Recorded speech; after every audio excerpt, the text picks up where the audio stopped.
Uh, Explain myself. Well, hello. Here, good morning. There, I think, good afternoon. And what to say about myself? I really, it's awkward to not be in the room with you a little bit, and really great to be in this virtual space, and I gather some in a real space. I'm very grateful to you all for reading. I think I made a little video for you a little while back, and in it I think it was a while ago, but I think I mentioned how much readers matter to me, not just as a sort of end point of the book, but as collaborators in the process of writing. And so each of you has had a hand in creating this book, and I thank you very much for that. And I look forward to answering your questions. I'm not very good at speaking extemporaneously, so but I will be happy to engage with questions, and who knows where that will take us. ¿Qué libro este? Digo, no sé recién hablaba con él un poco. A mí me pasó que lo conocí al libro en febrero y lo empecé a leer hace un mes y pico, pero ya la bola de qué se trataba y qué me iba a pasar me venía antes, porque ya lo había leído, porque lo había leído Marce, porque lo había leído. Y a mí en particular lo que me pasó con el libro fue encontrar como un refugio para ver qué me pasaba con el cuerpo y con el dolor. Yo siento que es un libro que habla mucho sobre duelo, pero no solo sobre cómo queda uno después de una pérdida o después de perder algo que ama, sino cómo te transformas en otra cosa, tu identidad cambia y tu cuerpo cambia y la reacción que tiene tu cuerpo y la memoria que tiene el cuerpo, esto de que ella no sabe quién es, digo, lo leímos todos, es una zombie que tiene memoria, una memoria fragmentada y su cuerpo está yendo hacia un lugar que no sabe por qué está yendo, pero hay algo como un imán que la lleva hacia ahí. Y yo siento que cuando uno atraviesa situaciones traumáticas de pérdida, de dolor, hay algo en la cabeza del cuerpo que quizás a veces se separa un poco. Y me pareció muy interesante como, esto es súper personal, ¿no? Porque es una lectura mía, es inevitable. Cómo nos pasan cosas en el cuerpo que nosotros no tenemos control de. Si hay algún control posible, real, en el cotidiano, en la vida, sobre todo en una situación así de duelo y dolor. Tiene mucho humor.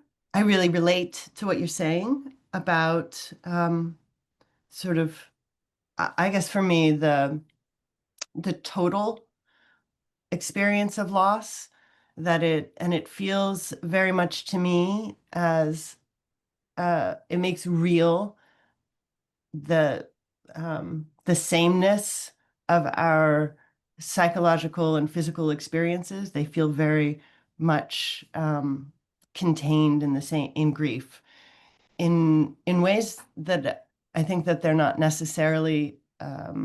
For me, I haven't found a lot of expressions of that in literature, but I will say I tend to avoid books about grief, uh, maybe because I fear a sort of incomplete representation of my own experience.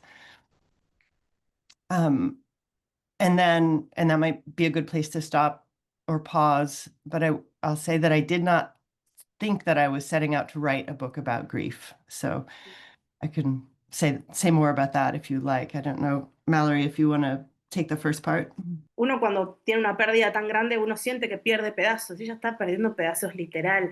Creo que es re interesante eso que dice, porque nunca hay un montón de libros sobre pérdidas, sobre duelos, sobre relaciones que se terminan, porque esto también no solamente, o sea, es el duelo de un amor al que no podés acceder más, no solo porque ella es una zombie, sino porque no sabemos qué pasó con esa chica, si se murió antes de que sean zombies o después, qué pasó. No solamente un duelo amoroso, sino el duelo del mundo, o sea, el mundo se rompió, se destruyó completamente y está el mundo rompiéndose, literal. Eh, y ese cuerpo es reflejo de ese mundo que se rompió. The figure of the zombie, which is where I started the book, with this curiosity about what this monster says about us, because our monsters speak to who we are, who we wish we weren't at any given time, or who we don't want to claim. The figure is so absurd really, and occupies this impossible space between life and death. And that really it was in exploring the possibilities of that body, of that physical um, impossibility, that led me to uh, grief, and possibly because it does have something in common with my own experience of grief. Uh, I wrote, it took me a very long time to write the book. I know it's short, but it took many, many years to write it. And during that time, I came to know a lot more about grief through personal experience. I experienced some very serious losses, and so I didn't start out knowing about grief what I now know about grief, which is maybe less, because every grief sort of unmakes you and tells you what you do not know. And um, so the losing of the body parts, the zombie's body's parts, her arm, her heart, her head, they were in many ways just a sort of fun I was having with the possibilities of this form. What can happen to a zombie that can't happen to me? And then became I took her very seriously. I took this character very seriously. And so I had to think about what it would be like for her, and or what it would be like for me if I were her. And I do think the loss of her parts, wondering where she resides in her body, where what her memories and relationships have to do with her, and if she's lost her memories and lost her relationships, does that mean she's lost herself? And really, and Mallory, this will I'll wrap it up. I'm sorry. Perfect. I would say that um, that we all of that is not an exploration so much of um, what happens if or what happens when, but what is happening now. What is happening now as we lose ourselves, lose each other, lose this world, and fail to notice it. El libro es tremendamente actual. Digo, el mundo se está rompiendo y no es que no nos estamos dando cuenta, nos estamos dando cuenta y hay algo muy terrible y muy triste, esto es nota personal, que hace que, no es que no nos importe, pero como que no, no sé si podemos, si tenemos la posibilidad de tener cierta conciencia, si duele tanto que uno necesita como un relief. Pienso en todas las guerras, en todos los quilombos que hay actualmente en todos lados, y como en este mundo donde ya todo inevitablemente se fue al demonio, eh, siguen existiendo, ¿no? Como me hizo preguntar mucho es qué es la muerte, pero qué es la vida, qué es estar vivo, qué nos hace humanos, qué es ser humano, ¿queremos seguir siendo humanos? I was very much writing about this world, this place, my world, my place, this time. Uh, I explicitly say in the book, don't try to picture the apocalypse. This is it. What you imagine is this. Um, one of I mean, it is an impossible situation. um, I think a lot about right now. I think often writers wonder if writing is the really the best thing that they could be doing with their time. Shouldn't they, whether it's go back to school and study something else that can be more practically applied, or go out into the streets. I don't think it's a choice. I think you have to do it all. And I also think but I guess I'm speaking to myself, that I have to cultivate a sort of rigorous honesty about what I'm feeling feeling, just feeling at any given moment.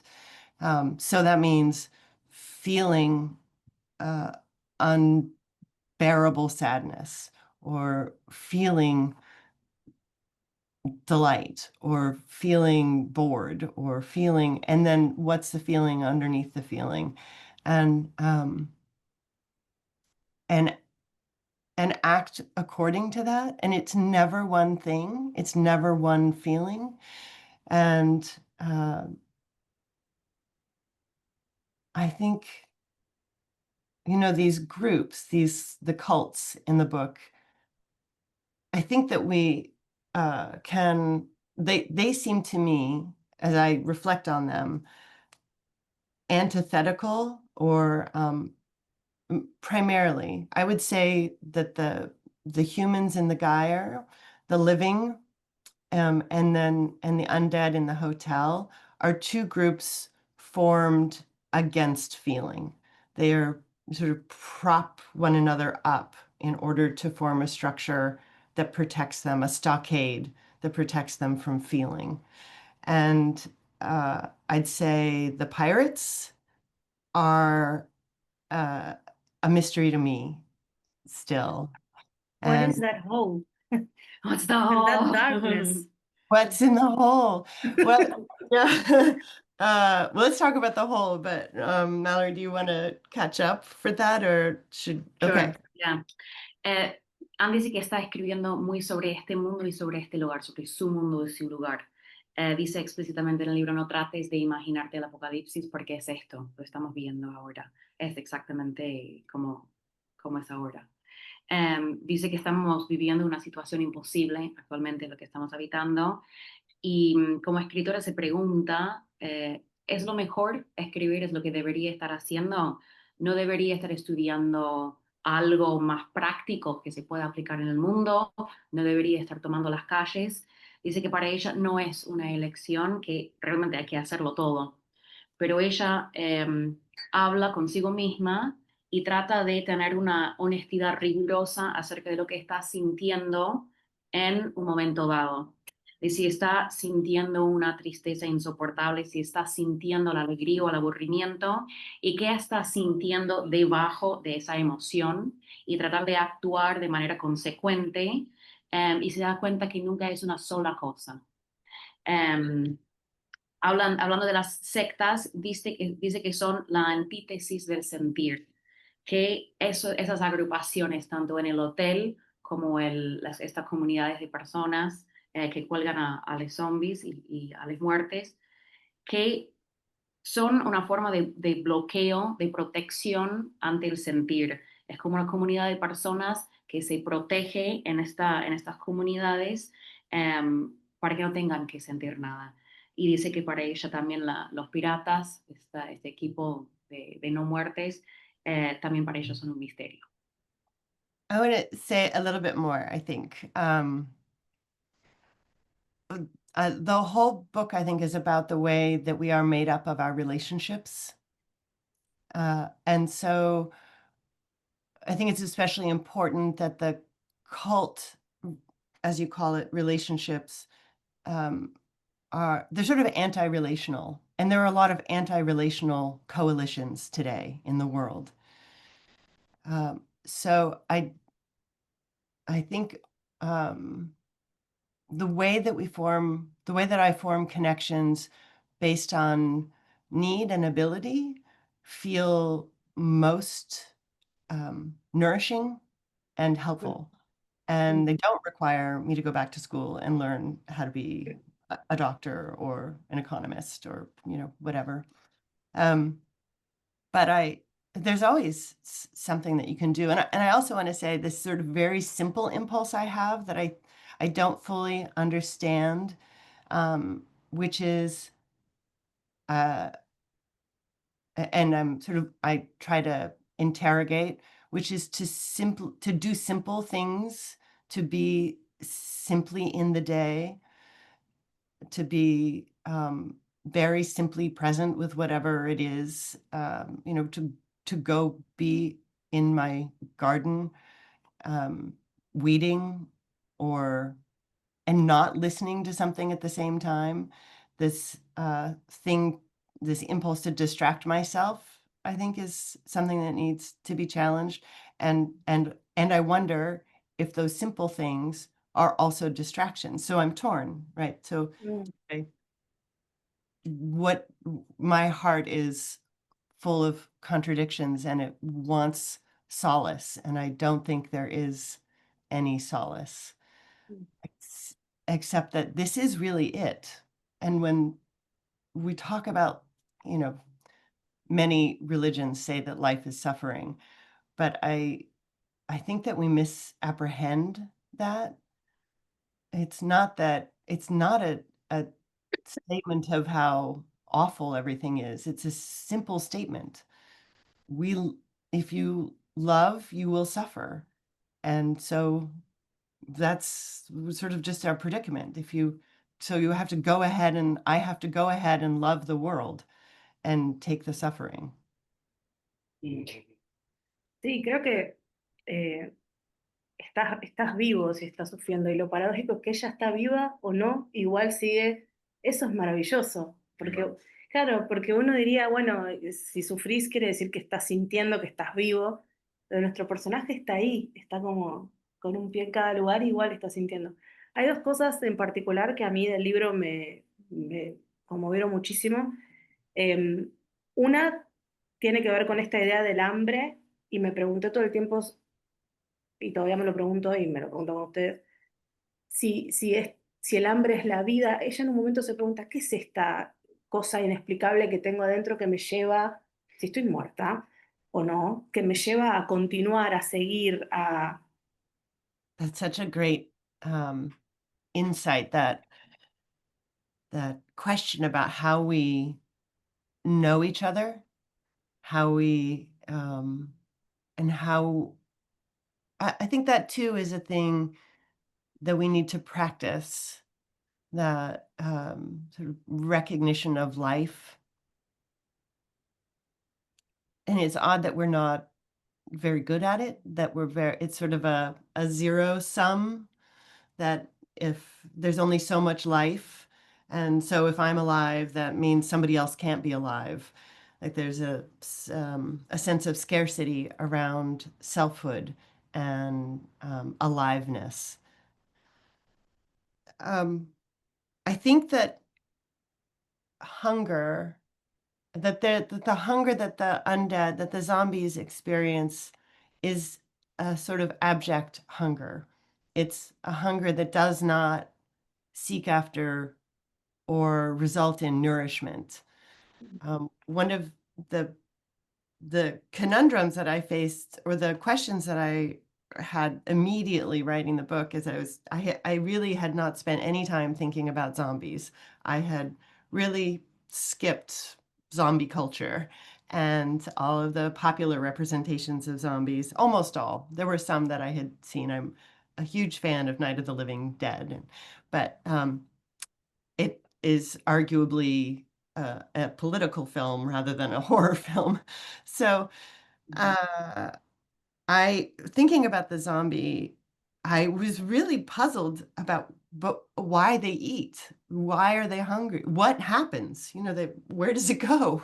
Where if they're dead or not alive, why would they need to eat? And what would they do with the food that they did eat?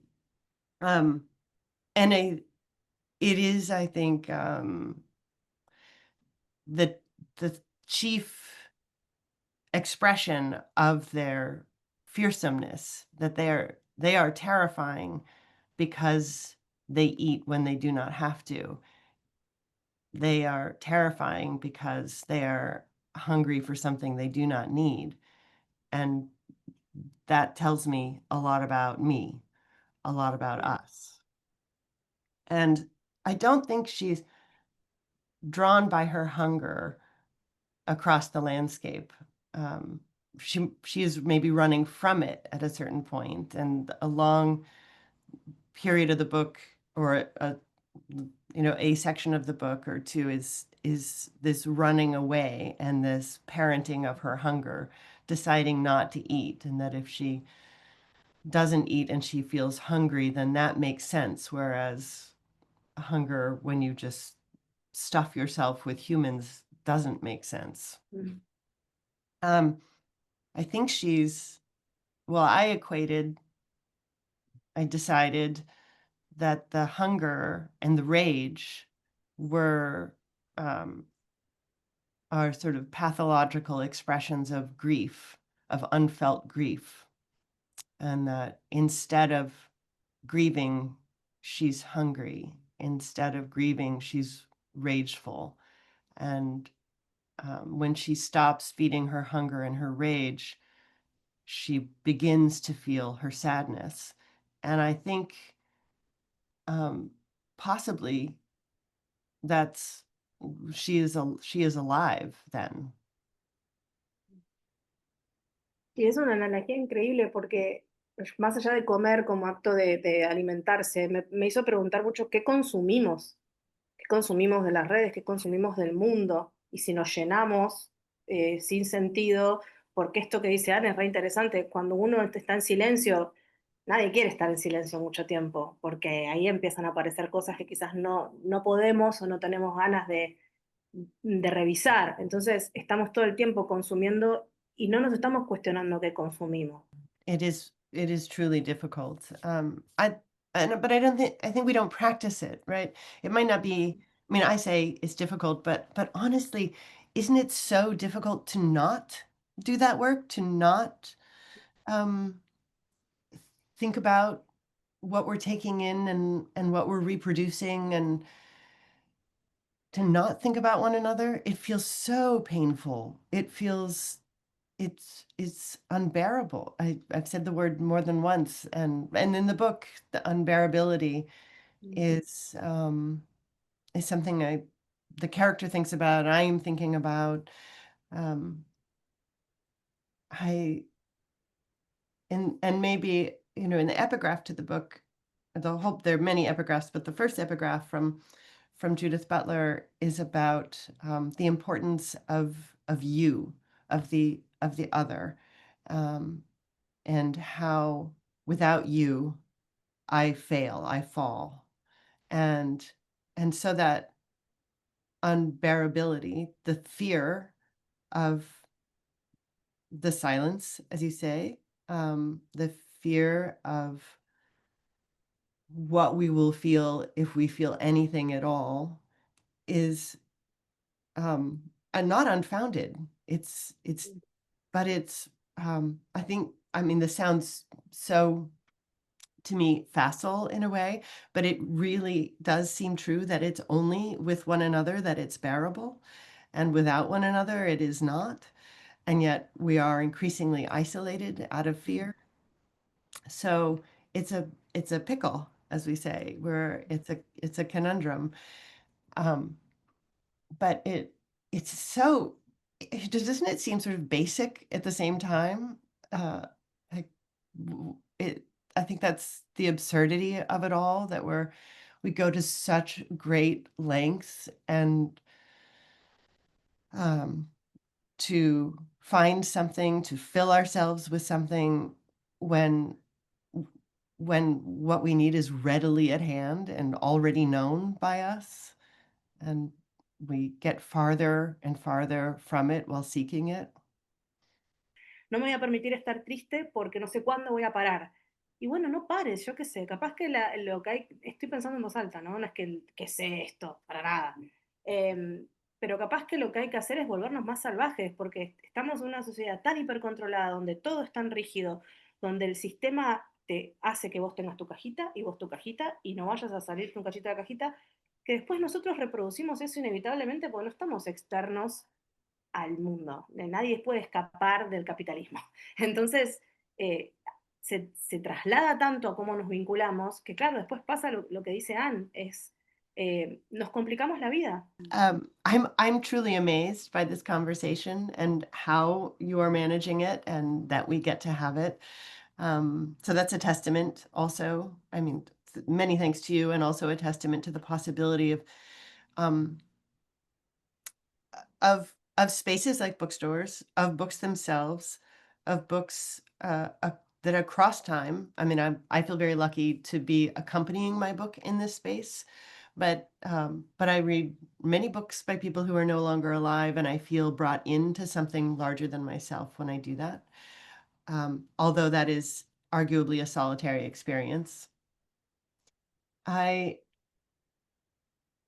I think there is, I can't say that I could prescribe any one way of being in relationship to loss, the fear of loss, the ongoing experience of loss, or a particular loss, whether that's to gather or to fold in.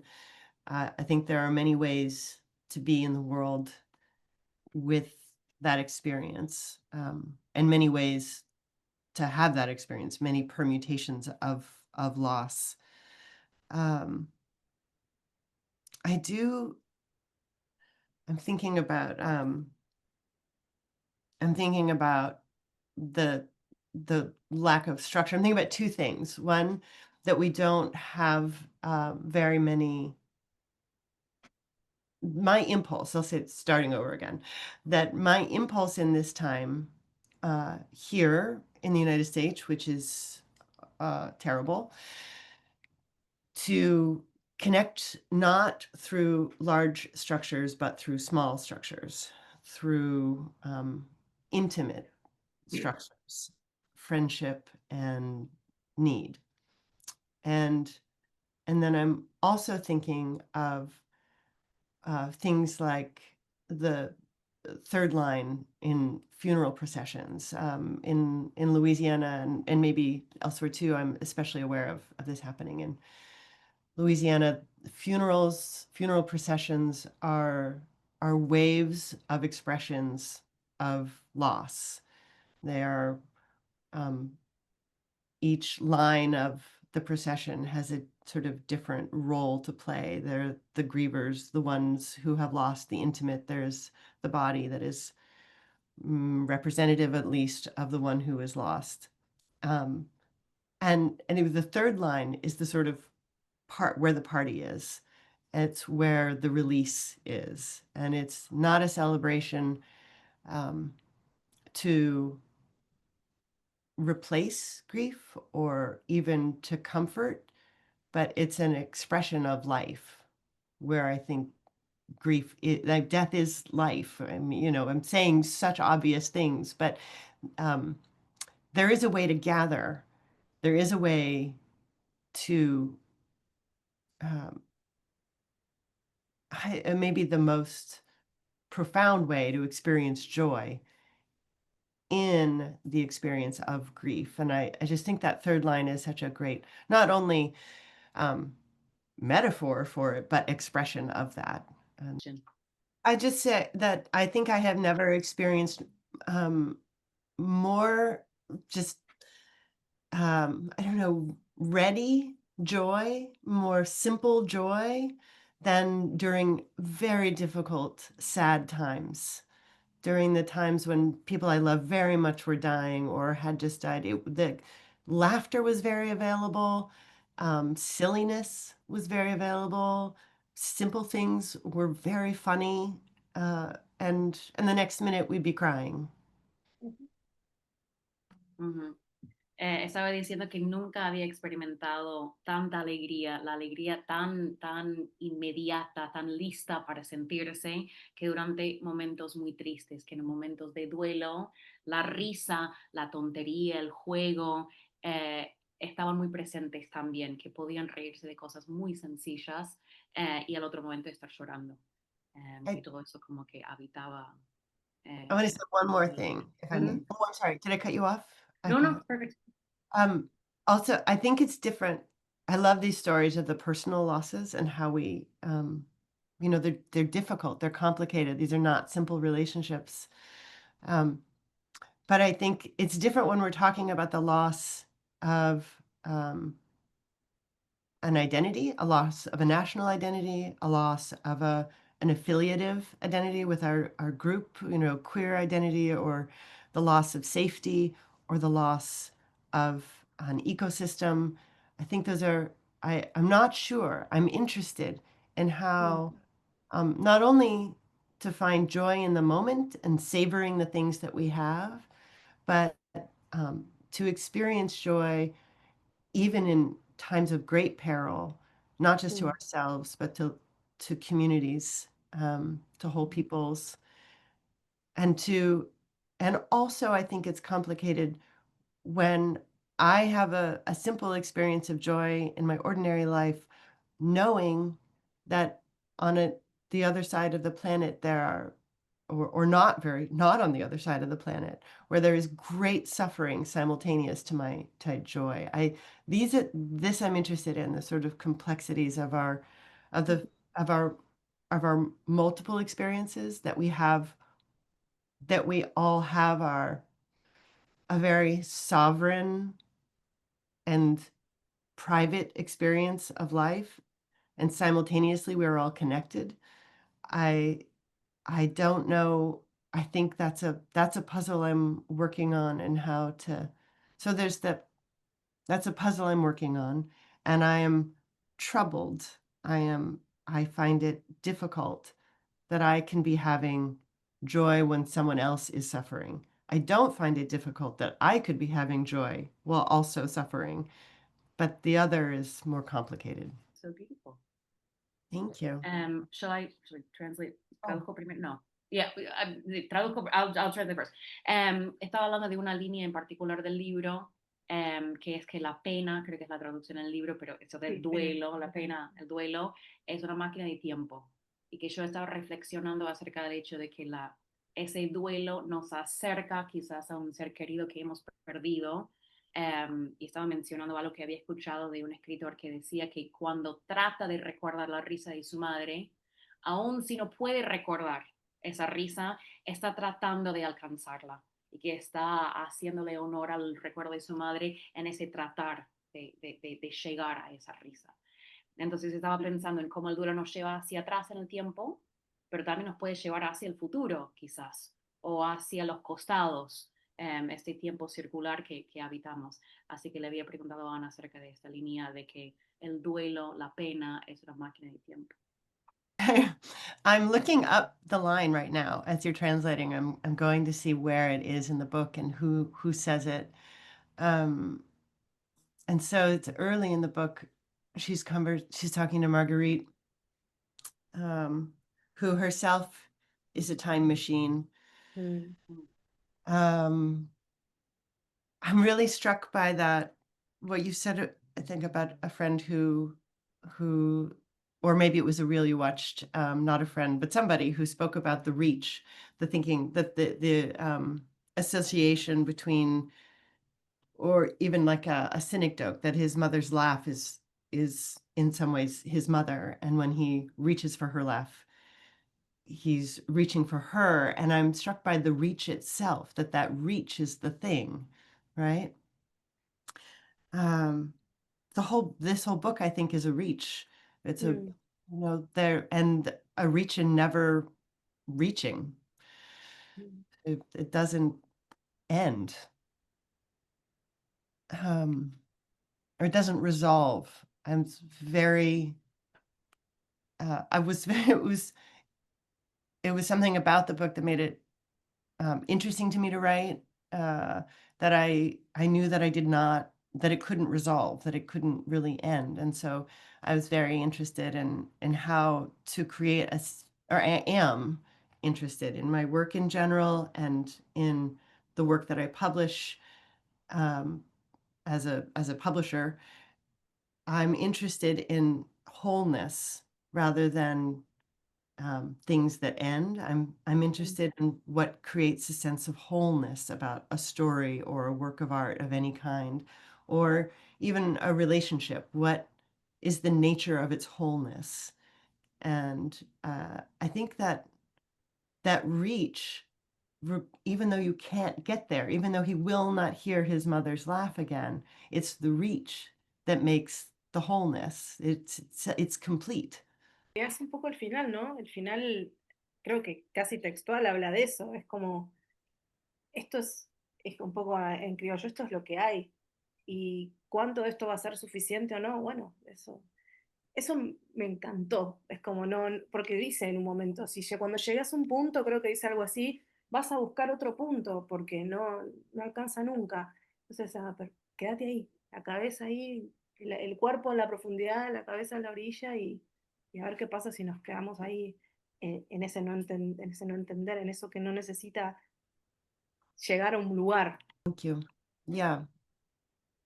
Yeah, there is something, she arrives somewhere, but there's no end.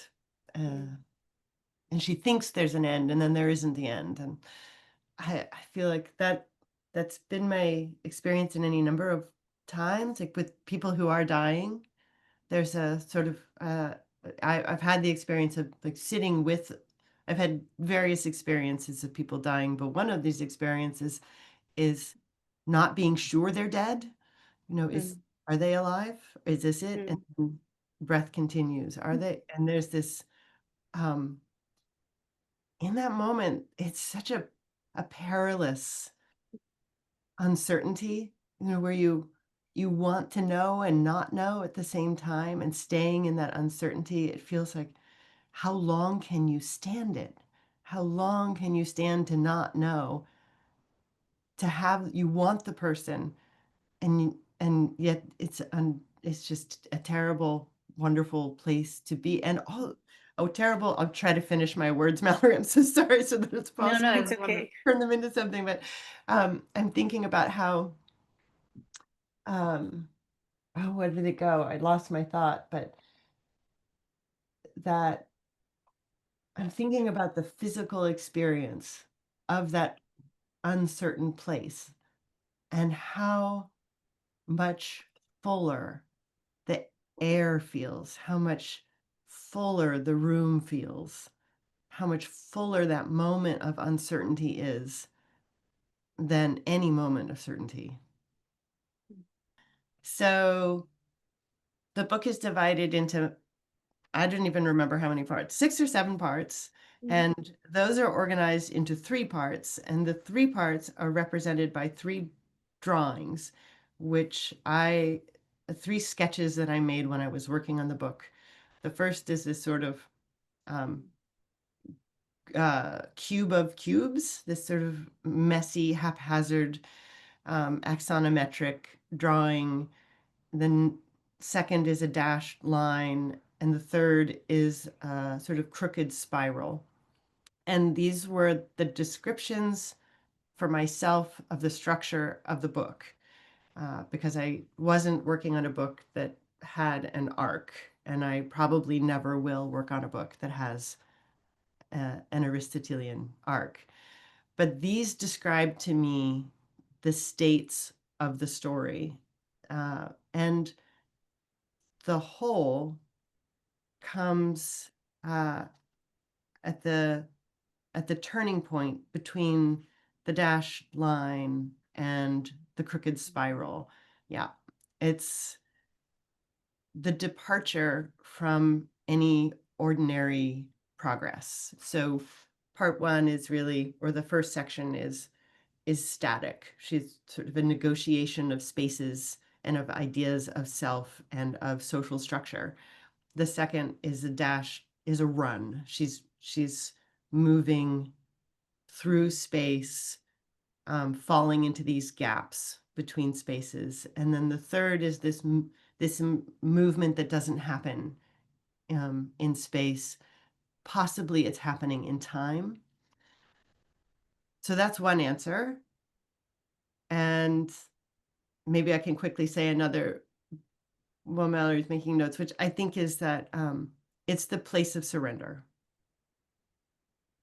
It's where she gives up everything she has held dear as protection, and yeah, she surrenders. Well, you know, I think the surrender requires surrender in a way. If you so, yeah, you know, she throws everything yeah, it's away, but then she doesn't get where she wants to go. She goes to a different time. It's the wrong day. She gets to the wrong place when she lets go. So to surrender when we surrender to whatever, to what is, to what comes. It is that. I don't know. I guess any number, it does feel like it's about the space. It does feel like it's about the gap, whether you're reaching across it or grasping out of it or letting go into it. There is some sort of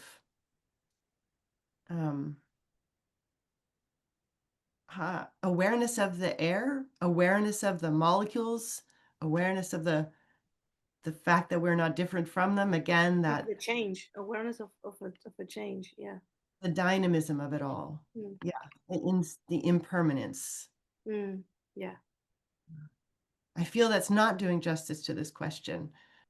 Muchas gracias por haber venido. Muchas gracias a la gente que está ahí. Thank you very much, Anne, for this. This has been a beautiful experience.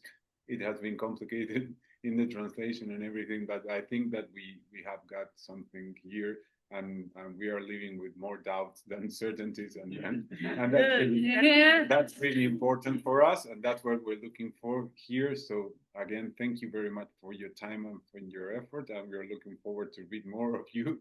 So if you have anything, just let us know, and we will publish it here. Don't go with weathers. I wish we were all in the same room. It feels like we should be eating together. Yes, we're getting empanadas now, so that's a nice food. Oh, I'm brokenhearted. That's good. I'm asking for applause to you.